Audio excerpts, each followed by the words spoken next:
Let's talk about it. Super Bowl 59. What an entertaining spectacle. But first, before we talk about it, I got a question for y'all. What was your favorite part?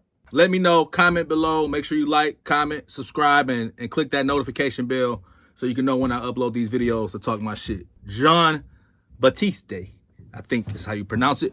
But he's all right, but he's not real. No, I fuck with you. I fuck with it. I fucked with the rendition of the national anthem.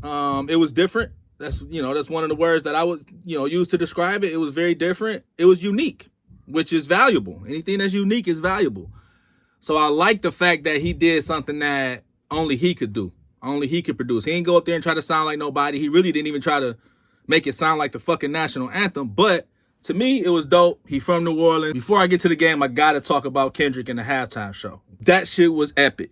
That shit was chef's kiss. That shit was to me, it was one of the best Super Bowl performances ever. Not because it was entertaining, not because he could dance and sing and shit like that, not because it was these crazy visuals, but because he told a story and it was very thoughtful and thought-provoking. You can tell a lot went into it. So I appreciate that shit from Kendrick. First of all, the selection, the musical selection. I mean, he really told a story with how he came out. You know what I'm saying? I didn't really like the fact that he was changing up the words because I couldn't really like rap along and shit. But, we knew we was going to get a snippet of it. You don't got the time to go through the whole catalog and actually make a full song. So I appreciate it for what that was worth. Now, fucking Samuel L. Jackson as Uncle Sam? The blackest motherfucking actor, probably the realest nigga in the game in Hollywood, one of them, as Uncle Sam. The juxtaposition of, hey, you got Sam, his real name, Uncle Sam as a black man who's telling Kendrick to calm down or make it light, don't make it too aggressive, don't be ghetto and shit like that. I mean, that was genius level work, man. That's very thought provoking, especially in Black History Month. Black quarterback, black management team for Jaylen Hurts. I mean, the shit was dope. The stage, PlayStation controller, Squid Game type shit, like, it's a game to him. And then he talked about that. He said the rap game, the rap beef game is like a sport. You know what I mean? I mean, here we are in one of the biggest sporting events in America, in the world. And here you are really playing chess, playing the whole fucking country in front of the president. Uncle Sam, black ass halftime show in front of the president who don't give a fuck about black people. All black dancers dressed in the colors of the American flag. I mean, this country was built on the backs of black slaves.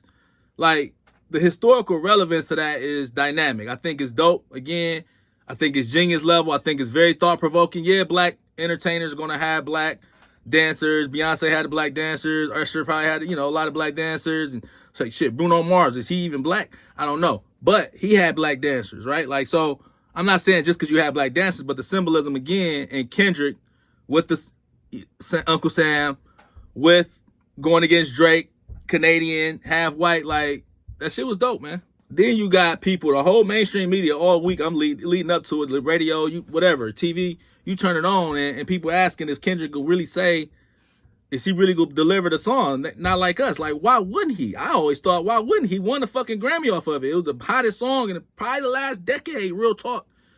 So I knew he would. I thought he would because he a fucking dog, and he come from that, right? Again, if rap beef is a sport, and you on the biggest stage, and you got invited because you had one of the biggest songs of the last year, you definitely gonna do it. And the fact that he teased the audience like that, like he wasn't gonna do it, I mean, that was, again, genius.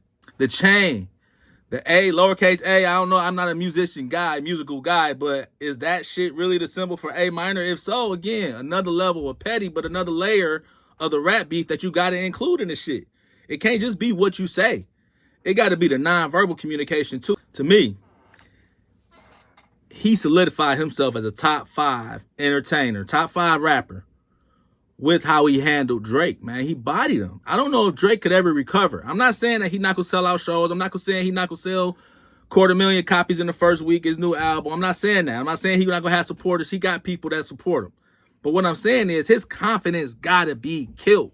It gotta be. And then you saw that corny shit with him with the shirt with the fucking smoke coming out. That shit's so fucking corny, dog. I don't know if he's gonna ever be able to rebound. Like Meek wasn't able to rebound when Drake killed his ass, when he bodied him with back-to-back. Meek never came back on the scene like he was before because he got bodied. And it wasn't because Meek didn't have supporters. I fuck with his shit. It's that he didn't have the fucking confidence that he needed to carry on like he did once before. That's Drake now. Somebody need to check on dog. Nas, Pac, Jay, Wayne, and Kendrick. Like, who else could you think of? Biggie not in there because he don't got the catalog. I'm sorry, man. He passed away too soon. He just ain't got the longevity like these other guys got. Super Bowl. If you a Chiefs fan, I'm sorry, but not sorry. Talk about belt to ass. That was belt to ass. That was the definition. Defense and a run game wins championships. Like, yeah, no, Saquon ain't have a great game, but they stopped them. Kansas City stopped them. Shout out to them. But they ain't stopped the running game overall. Jaylen Hurts had 75 yards or something like that, highest in a quarterback for a quarterback in the Super Bowl. And this brings me to another point where, hey, look, the mobile quarterback is the future of the NFL, is the future of football. If you're a quarterback and you're not mobile, you might need to think about another position, because look at what one of the best quarterbacks in the world in history of the NFL couldn't do. He couldn't escape a 4-man rush. They ain't even blitz. They didn't have to blitz, and they sacked him 6 times. And Pat, he got some wiggle to him. Defense wins championships, man, period. After that pick 6, man, Cooper DeJean, by the way, white cornerback, I didn't think he was all that, but yesterday he kind of showed me something.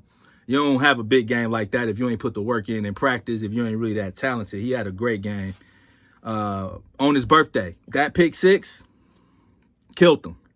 I mean, after that, you saw it in Pat Mahomes' face, like, fuck, 17 zip. That's going to be hard to overcome, especially with they coming after my ass like they are on that D-line.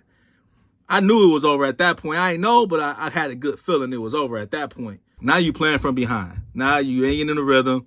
Pat Mahomes clocking his head is going off. It's fast now. He feel like he got to make something happen. But because they was only dropping 4, that means it's 7 in coverage, right? So it's only 5 eligible receivers. So somebody is doubling up, right? Or somebody is got a man zone concept. So that's difficult for a quarterback when you don't know if a blitz is coming. And when a blitz don't come, shit, your windows are limited now. That took him out their game plan, man. And Andy Reid, as much of a genius as he is offensively, he didn't have no fucking answers for his linemen not blocking. Adjustments is the name of the game, and they couldn't even make no fucking halftime adjustments. I mean, when you down 24 zip, 30 zip, I mean, any football coach, any football player, Vegas knew it wasn't no coming back from that. They just had to go through the motions and finish the game. Shout out to Jaylen Hurts on the MVP. That was my favorite moment of the Super Bowl because, to me, it was his time. You know what I mean? Like, he was at Alabama, Oklahoma. He went through, been in the league for a minute, get better every year. A lot of people doubted him. Shit, I mean, he was walking in the stadium and saw all the commentators on ESPN or whatever show it was, the pregame, pick Kansas City to win. He said, okay, for sure. I got y'all. I got something for that ass. And he did. He came out and had a great game. And a great game for a quarterback is who makes the least amount of mistakes. If you watched to this point, man, I appreciate you. Make sure you comment, like, subscribe. Tell me your favorite moment. And make sure you hit that notification bell so you can know when the next time I'm giving my opinion and talking my shit.